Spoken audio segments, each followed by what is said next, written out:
is Laura Nash, and I'm retired now, having taught at many schools, from Harvard Business School on 3 separate occasions, Harvard Divinity School, Boston University. But before that, I started with a checkered career of being a classicist. So why don't I start there? Because it was very relevant to where it took me in the field of business ethics, if that makes any sense. As an undergraduate, I was clueless, and I learned Latin and Greek because I wanted to read Socrates and Jesus in the original, not realizing that neither of them had written a word, but they were reported in Greek. So I learned classics and loved it. And the question of hubris in society preoccupied me, but so did the humanistic disciplines. In classics, you have to do language and sociology and history and religion and linguistics. So you come out with a versatile mind that's good for nothing. What was missing from the conversation was what happens when it goes right?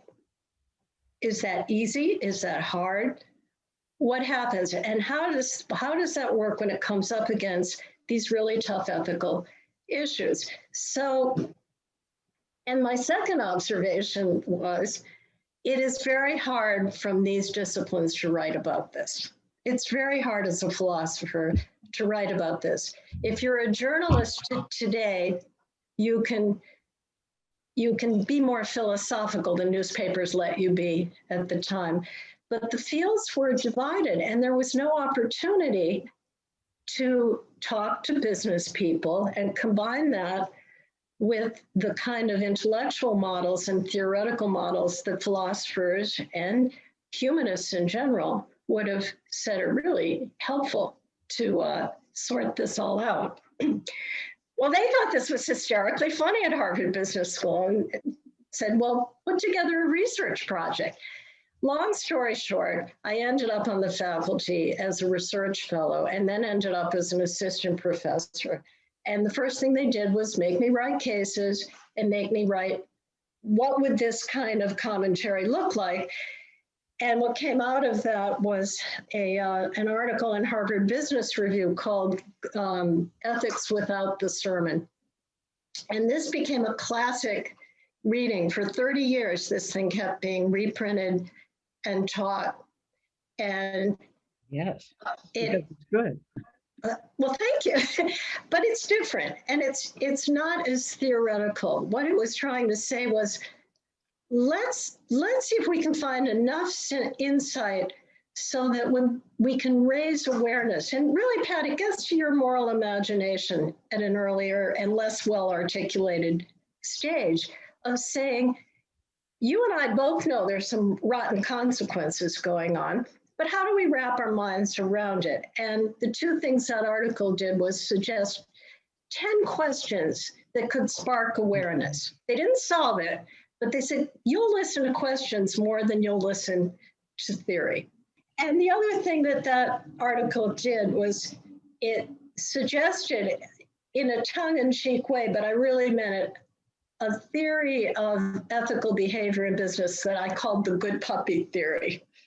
And said, before we do angels on the head of a pin, in terms of setting rigid, very philosophically tight arguments, let's just agree we won't pee on the carpet when we go about making money. And I really meant that. The field at the time in business was so corrupt in so many ways on Foreign Corrupt Practices Act, so looking the other way legally on these things, that we really needed to agree on some basics. And I have to say, on a theoretical level, I still think democratic capitalism is the best way we're going to get there.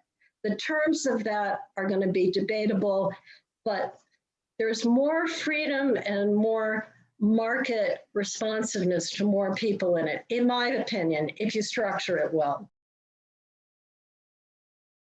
In good intentions aside, I said, let's try to provide something that is a groundwork theory. And I called it a covenantal ethic. And it has morphed with, I don't even know if I just was thinking about the same things a lot of other people were thinking about, but it has morphed into stakeholder theory. It has morphed into values-based leadership. It has even morphed into principles-based leadership. And it was a very simple proposition that to me captured the terms of good business ethics and could serve as some guidelines.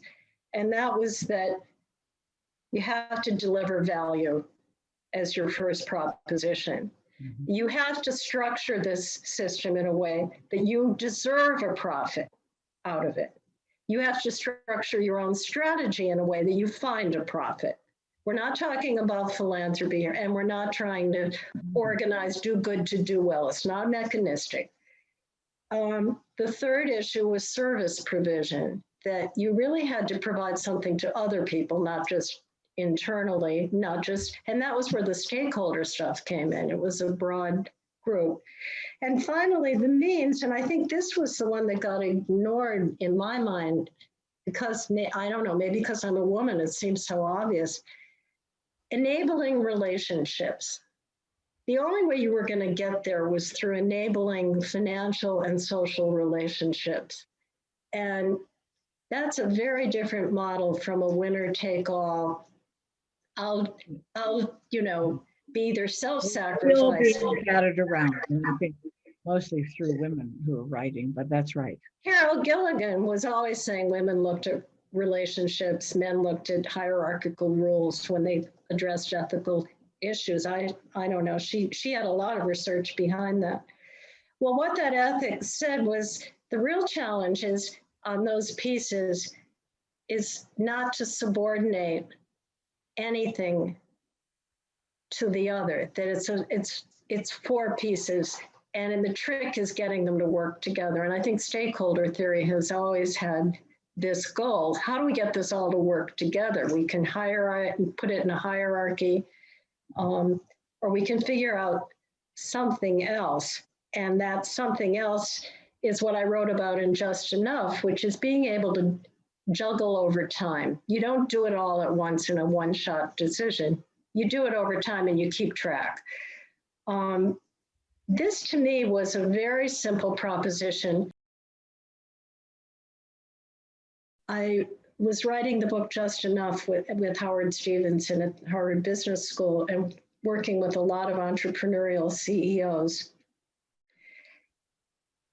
And by 2006, never mind 2008, it became very clear to me that we had really underestimated greed. What Hollywood and the journalists saw, we were underestimating. I had tried to bring it up to the ethics curriculum at 2 business schools, and they thought it was insulting. They wanted an interesting problem.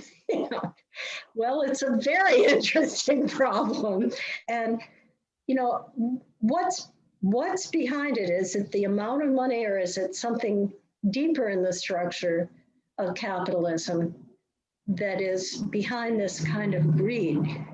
And I found it a very frustrating question, because you would meet all these really talented entrepreneurs who really are providing value, really providing innovation, working in a structure that's winner take all, and nobody questioning it.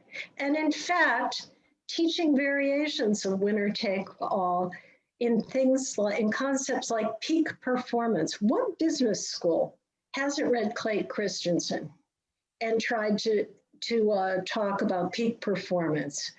That level of winner take all, threat, peak performance, heaven forbid I don't appear to walk on water if I'm a CEO, has so pervaded our culture and now our system. And I missed how I could see it. Classics is all about hubris. It's all about the dynamics of arrogant self-confidence, which is based on a record of success. And so it wasn't as if I wasn't aware of it and sensitive to it, but I had no idea how systemic it was, or how we have this worldview of never enough, driving a Protestant ethic of business. And I think that is truly something that so disturbed me in 2008, and it rigged the system. It really rigged the system for how we solved that financial crisis. And then to hear these self-satisfied, just do good to do well, and I've always followed my compass and stuff. Hey, I'm sure you've been a very nice person in many ways, but there's no sharing. And really, I became more and more I've always loved business people. I love their creativity. I think they know how to act on good instincts. If I were, drowning on a ship, I'd, look to a business person to manage my welfare. But then I'd look to, the religious person to pray for me. But I think there's something that became so deeply disturbing to me about our culture at the moment. There's not one theory that's going to be winner take all. It's about enabling enlightenment in our field. And so if that, I think for me, recognizing my own limitations, it was stay at the edges, see what's being missed, and see if you can throw down a gauntlet. That's what I did in 1973 when I did Ethics Without the Sermon. That's what I did when I wrote on business and religion. And I would do it inside of companies in a gentle way. Someone asked me to do a year and a half long project on their corporate culture. And we interviewed 53 people around the world. And every story had a zinger in it. Every story was about how great this company was, but where something went awry. And we rolled it out once. And a new person in that culture, who happened to be African American in finance, came up to me and said, he'd come from IBM. He said to me, "This is the first time I've understood what's going on around here." Yeah, well, you got to enable people to understand what's driving everybody. And I feel it's something we need to stay aware of when we develop theories, because they're important as a basis, but boy, they're just as, if they don't take us anywhere, they're just not enough. Personally, I have always experienced discrimination about being a woman. I've many times been the only woman in the room, and that was the comfortable position for the group. And you were kind of either the decoration or the stimulant for the men to run their culture.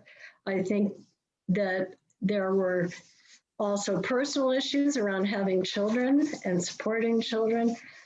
I was so excited about the Me Too movement. And I went down to the Boston Common, and my old lady friends got turned off by the subway was really crowded. You really had to pack yourself on it. Another one had a fainting fit at it. So I stood there with a group of librarians, but the mutual support from men and women and the getting it out there has been so important. And if you don't think it's necessary, just ask. One of the problems is people are embarrassed to ask. I could tell you stories that would make your hair curl. I will tell you that my last day, second to the last teaching assignment, before I retired, someone circulated a dirty cartoon about my work to the whole class. Okay, that wasn't that long ago.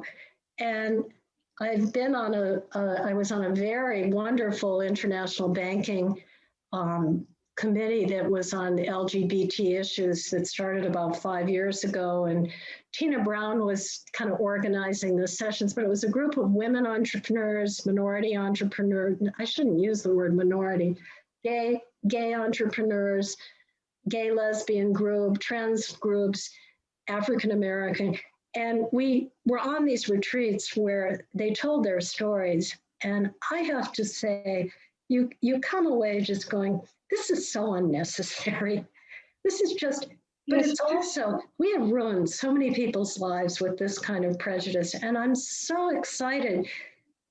I'm on 2 board committees that are right now starting their first diversity programs, and they're having to fight to find resource people because there's in such demand. But we're seeing a real turning point, and we have to keep up this momentum, and we have to keep it up in business ethics as well. Yes. And look at some of the ethical issues behind this. We needed to hold each other together, and there was nothing there at the time. I mean, I can't tell you, all those bad jokes about business ethics that Ed Freeman repeats all the time were really happening. And people would just say, why are you doing this? It was just amazing. And, you have to look back on it now and say, we did it because it was necessary, and it's still necessary now more than ever.